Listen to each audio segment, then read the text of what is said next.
सत्य पुरुष ने, कबीर जी ने अपने वचन से हम सभी आत्माओं की रचना की और हमारे लिए सबके अलग अलग महल बनाए, सुंदर द्वीप बनाए, बहुत लंबे चौड़े,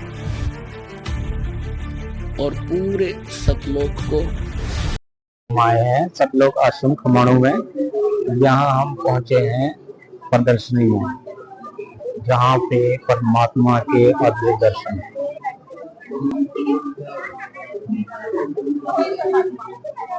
कबीर परमात्मा जी के अद्भुत दर्शन, परमात्मा यहाँ पे परमात्मा के 4 धाम बताए गए हैं, जो कि अनाम्य लोक, अगम लोक, अलख लोक और सतलोक है। ये आप देख सकते हैं। चारों लोकों में परमात्मा के अलग अलग रूप,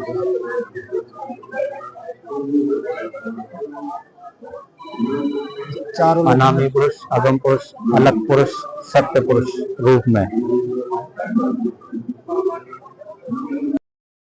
यहाँ पर आप देख सकते हैं कि कबीर परमेश्वर ने अपने शब्द शक्ति से इन 16 लोगों की रचना की।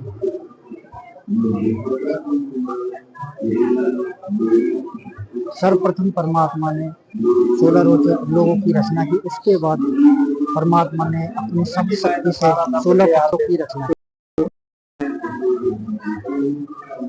कबीर परमेश्वर द्वारा 16 शब्दों से 16 पुत्रों की उत्पत्ति करना।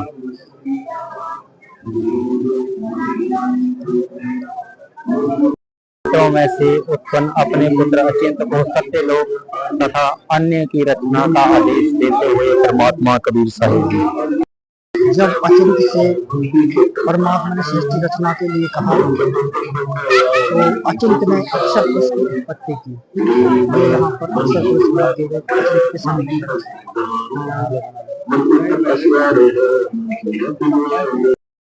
अक्षर पुरुष मानसरोवर में सोया और उसे जगाने के लिए परमात्मा जी द्वारा मानसरोवर में अंडा छोड़ना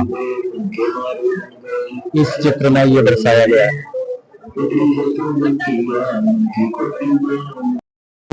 अंडे की गड़गड़ाहट सुनकर अक्षर पुरुष की निद्रा भंग हुई और अंडे को जोर से देखा और अंडे का फटना परमात्मा का दोनों के बाहर आने यहाँ पे इस चित्र में ये दर्शाया गया है कि परमात्मा ने सभी आत्माओं को पुरुष रूप में रचना की। कबीर साहिब जी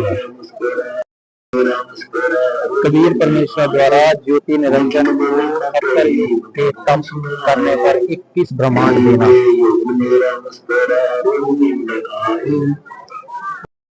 इसके बाद ज्योति निरंजन ने दोबारा 70 युग तक तप किया। जी ने ज्योति निरंजन को अपने पहले पुत्र पूर्व से 5 तत्व और 3 गुण देने के लिए कहना।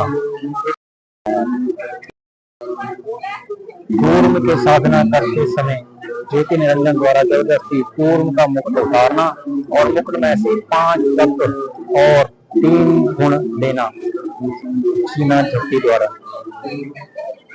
चित्र में यह दर्शाया गया है कि जब ज्योति निरंजन काल ने तीसरी बार 64 युग तप किया तो उसने 64 युग तप के पश्चात ज्योति निरंजन काल ने कबीर परमेश्वर जी से आत्माएं मांगी।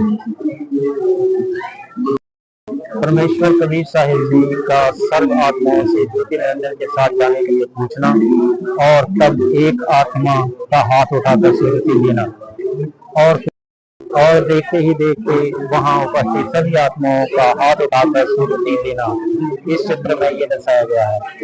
आने वाली हंस आत्मा को देवी स्त्री रूप देना और वचन शक्ति से स्वीकृति देने वाली सभी आत्माओं को उनके अंदर प्रवेश करना। और स्त्री पुरुष रूप में आत्माओं की रचना करते हुए कबीर साहिब, जहाँ पर सभी आत्माओं की रचना हुई। दर्शाया गया है कि ज्योति निरंजन काल द्वारा देवी दुर्गा के साथ अभद्र गति करना। जो देवी दुर्गा थी वे काल के पेट में समा गई और उसने पेट के अंदर से पुकार की परमात्मा से कि हे परमात्मा मेरी रक्षा करो। और परमात्मा ने यहाँ आकर के ज्योति निरंजन के पेट से दुर्गा देवी को निकाला।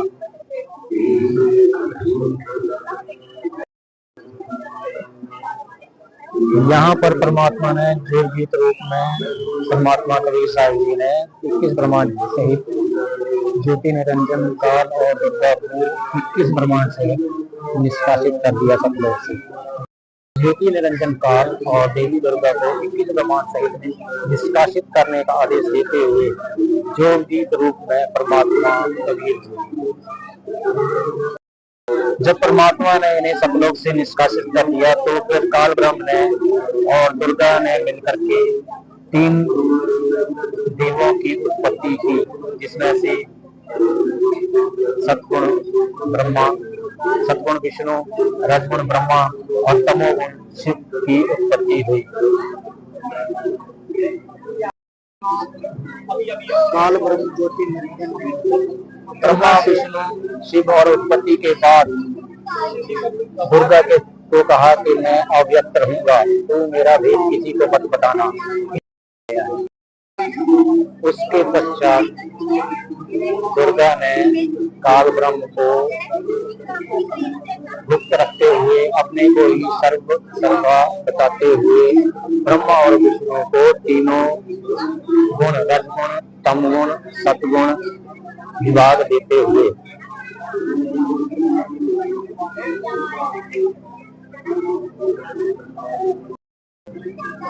दुर्गा ने फिर देवी की उत्पत्ति की। उन तीनों देवियों को ब्रह्मा, विष्णु और शंकर जी को सौंप दिया और कहा कि तुम आज से ही तुम्हारी पत्नी है। माता दुर्गा की बात मानकर ब्रह्मा, विष्णु एवं शंकर तीनों देवियों को लेकर चले गए और उन्होंने सृष्टि प्रारंभ की।